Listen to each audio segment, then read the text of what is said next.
Oh, here we are again now, and it's like no time has passed. Gazing out upon the sunset as it sinks into the night. Many times it seemed as though a given day might be our last. Face to face with certain death, it's somehow coming out alright. I don't think that we have any cause to lament, but there's quite a lot of thrilling intent, thrilling intent, thrilling intent, thrilling intent.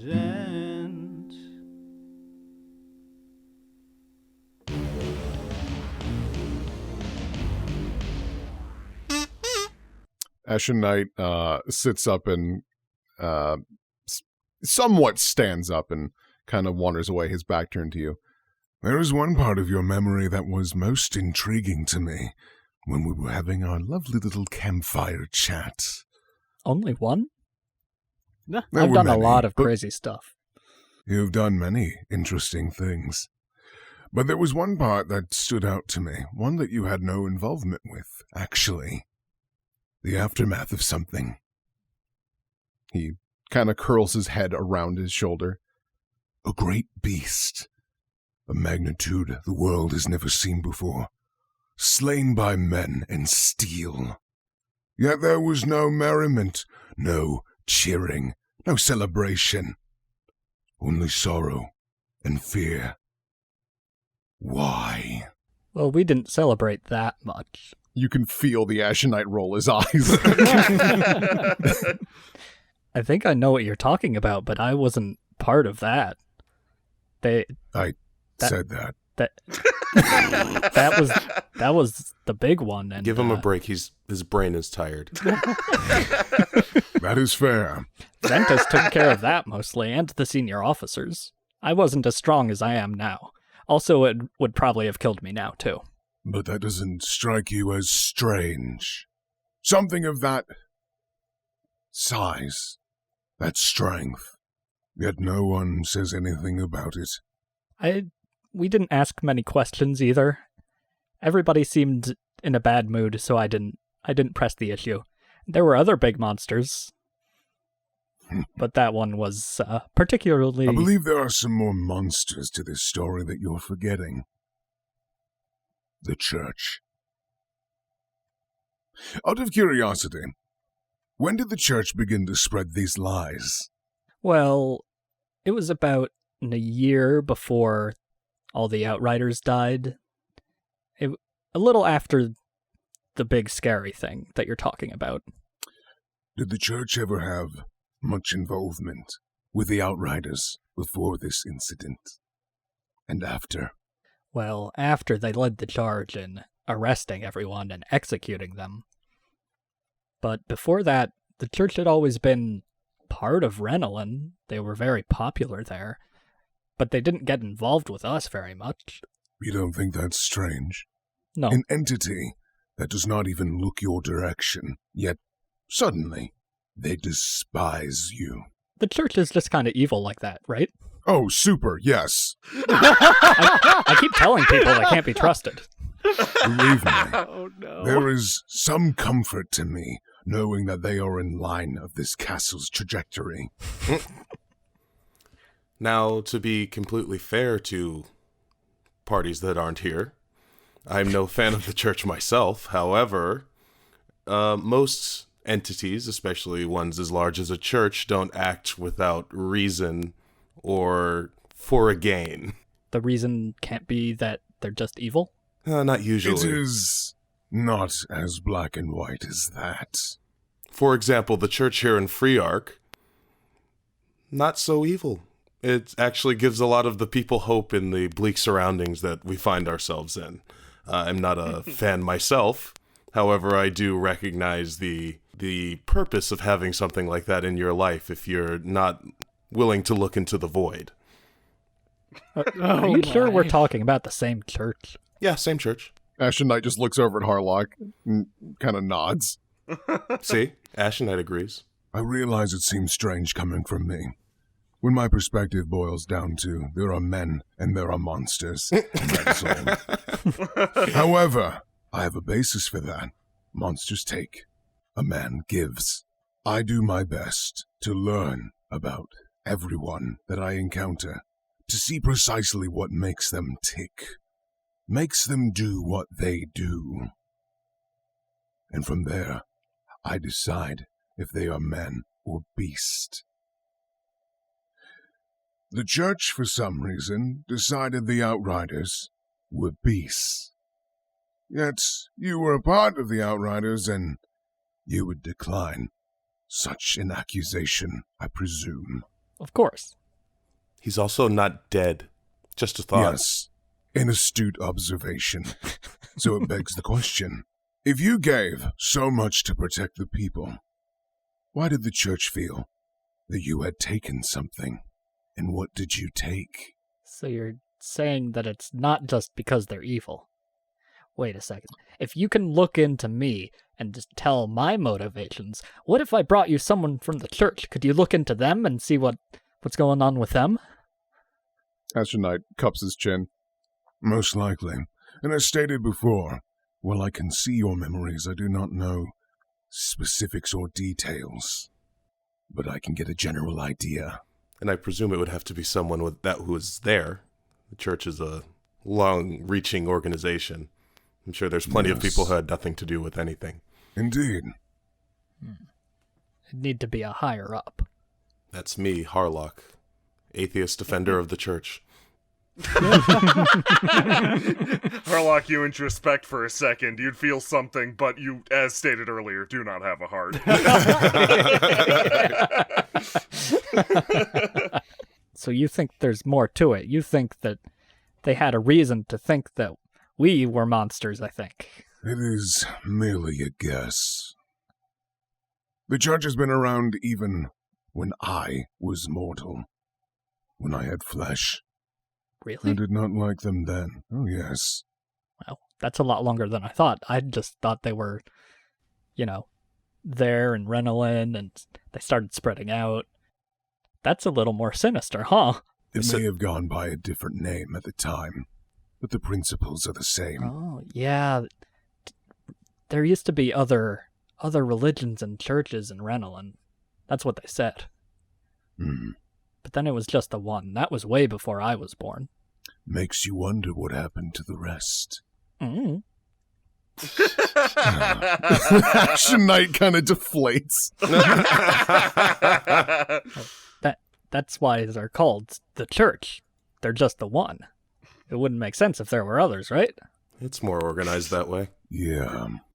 Gregor, you, throughout this conversation, it might be the combination of training and discussion, but your brain's starting to feel a little bit like soup or scrambled egg.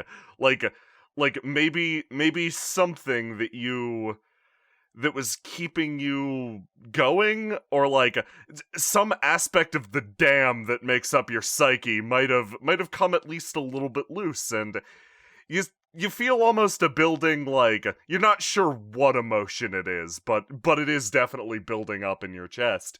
You're not sure what or why, but something that's being said here is upsetting you in a way that you haven't felt in a while. It's really hot in here. I didn't notice. That's fair. I reach out and touch Harlock's arm, and it sizzles a bit. Ashen Knight extends his hand over the pool, and without looking, the sword rises up into his hand, and he takes it and stabs it into the bridge. That's fair. I have forgotten that this may be rather difficult on your body. My apologies. And my mind, but that's okay. I'm learning how to chop magma, and also some things about things.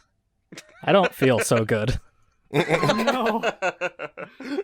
Harlock will carry Gregor out of here. That would be appreciated. I would carry him, but I might melt him. I have one of those arms too, don't worry. I'm just not going to use it. Thank you. Ashen Knight offers Nux.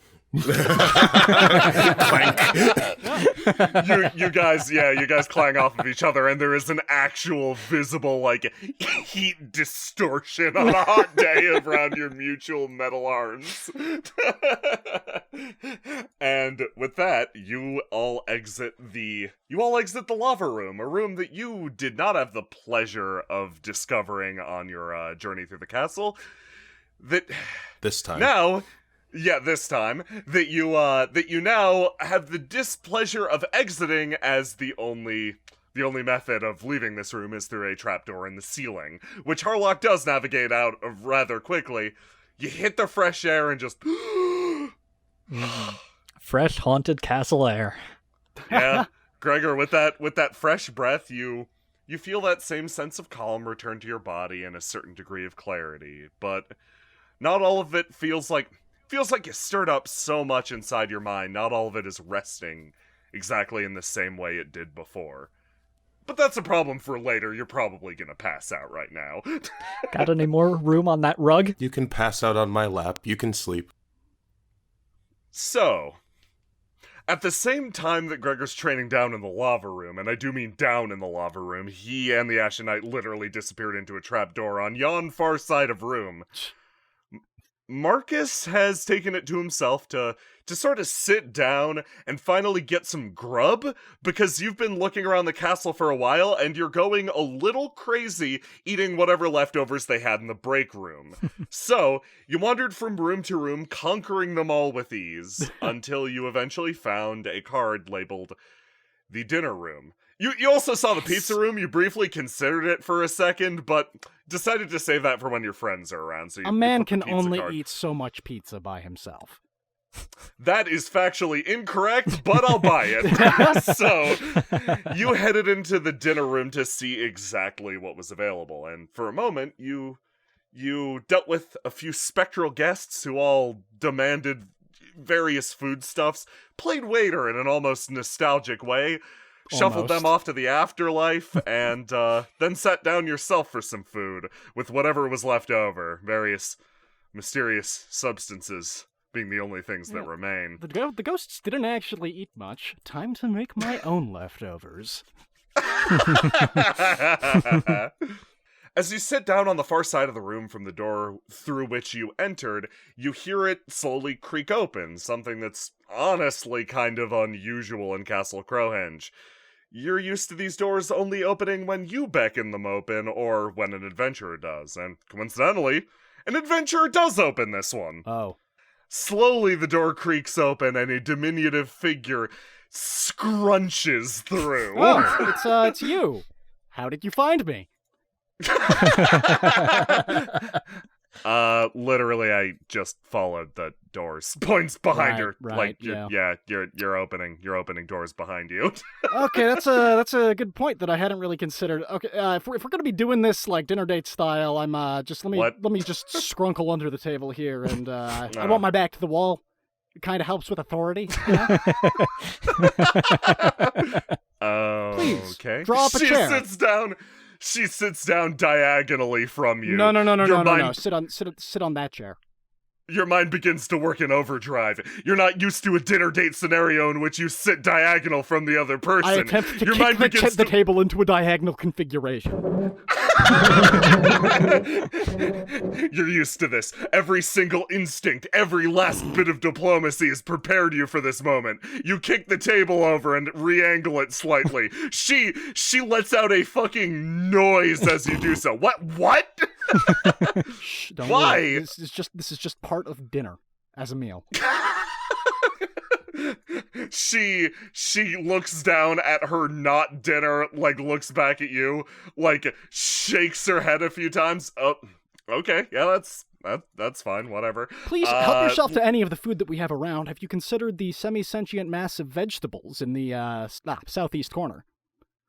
Semi-sentient, what? She walks over and grabs one. She comes back with a screaming carrot. Wow, all it does is scream. Mm-hmm. Anyway, no, I was hoping to actually sit down with you for a second. You're from Tannhauser, right? I am. And I thought I heard you mention that you're from Tannhauser as well. Yeah, I can kind of smell it on you. He scringles over to this chair. She looks at the configuration of the table now and then kicks the shit out of her side so it goes back to a normal configuration.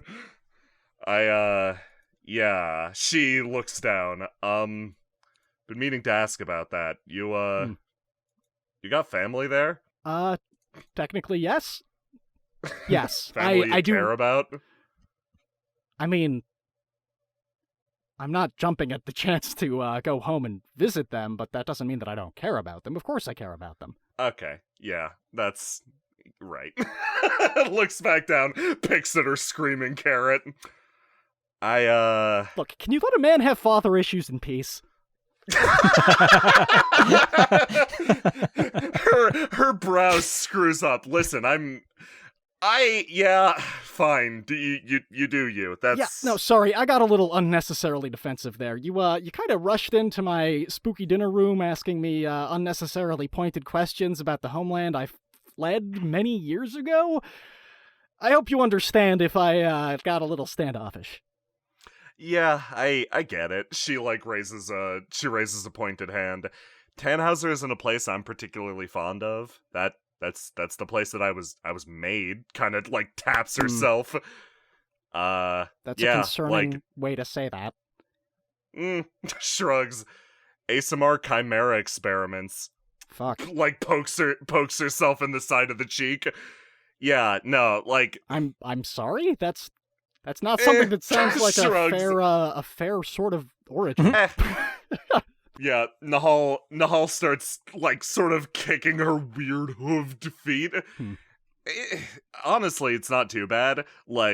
Based on the average life expectancy of my peers, I have lived 3 years beyond what was expected. So, shrugs. The ASMR did this? The ASMR in power? Yeah. Well, I used to be in power. Used to be in kind of power. Looks away. Wait, hold up. What's going on in Tannhauser? I've maybe purposely avoided seeking out news of my homeland. Is everything okay there? That's sort of what I was hoping to check on you about. Leans in. Now, I don't have any ties to my homeland at all. I'm happy with what I've been given, and I've lived 3 years longer than I expected, so me and the girls are just taking life a day at a time, and that's great because we're staying away from Tannhauser. Now, that doesn't mean we don't check back in sometimes. Over the last few months, no one's been able to get in or out of Tannhauser, except for one person, raises a pointed finger. Xanthi is actually our connection to Tannhauser right now. Something about her lets her get back in. We're not quite sure what, but... What's keeping people out? Is it a barrier of some sort? Is it magical or mundane? We don't know, actually. Leaving Tannhauser right now seems to be impossible. It's almost like if you try to exit the country through any of the traditional means, walking, sailing, flying, or even by tunnel... Wait, what about you even rocket car? What? She tips her head to the... Oh, right, we saw rockets back in the space exhibit. They, probably wouldn't... I don't know. I haven't tried it. Xanthi herself is allowed to leave, though. We're not particularly sure why, but nobody else can. And she doesn't know herself why she can do this? Nope. Or... Probably not. She said I'd have to pay her if she was gonna tell me, and then I did, and she said she didn't know. So oh wow, looks kind of mad for a second. Yeah, majorly played. Yeah, it's awful. Yeah, you can't really blame her for that. That's all on you. No, I can. I do. Okay, well, sorry. That's deeply concerning. Was there anything that precipitated this? Do you have any idea what might have caused it? From what I understand, the government of Tannhauser has completely collapsed. Within whatever this barrier is, the ruling class, the ASMR, they've all been cast down, sort of thrown to the side. People, I guess people like me, or people like you, might have started a coup or something? I don't know. I I can't say I'm Regardless. surprised, knowing some of that country's history. She slowly nods. Now, from what I understand, there's a lot of money to be made in Tannhauser right now. Xanthi made sure to make that abundantly clear to me. They're running low on supplies. Everything within the barrier is sort of caught. I think someone named the Silverfish is leading some sort of a survival effort, but Marcus perks up at this. The Silverfish is okay? oh yeah, they're Wait, they're fine. Did they start the coup? Are they just like looking after people now that things are Yeah. separate? Yeah, okay, that's. I don't know why I keep asking you these questions. I know that you haven't been able to get in there yourself, but it's good to hear that they're all right. Yeah. I out of everyone, I heard that they're at least one of the decent military people, I guess. She shrugs again. Yeah, if you had family back there that, like, family you cared about that aren't part of your ongoing daddy issues, I'm sorry, I'm literally, the fact that you called it that is just messing me up. Just please forget that I ever said Struggle. that. Could you please ask Xanthi to could you ask Xanthi to ask after the steward to the royal family, please? Yeah, can do. Just see if And he's okay. that's not quite all. Hmm. Royal family, you said? Yeah. She grows a little more visibly shaken. I don't know how to say this, but the castle's gone. In its place, I almost don't believe it, but she reaches down and pulls out a note and slides it across the table to you. That's a sketch Xanthi did. It's pretty, like, crayon-y, but you see a familiar, like, almost Black Forest like vista. These sort of, like, deep green beautiful trees, and towering above it is a white spire. According to her, where the castle once was, there's now just a white clock tower.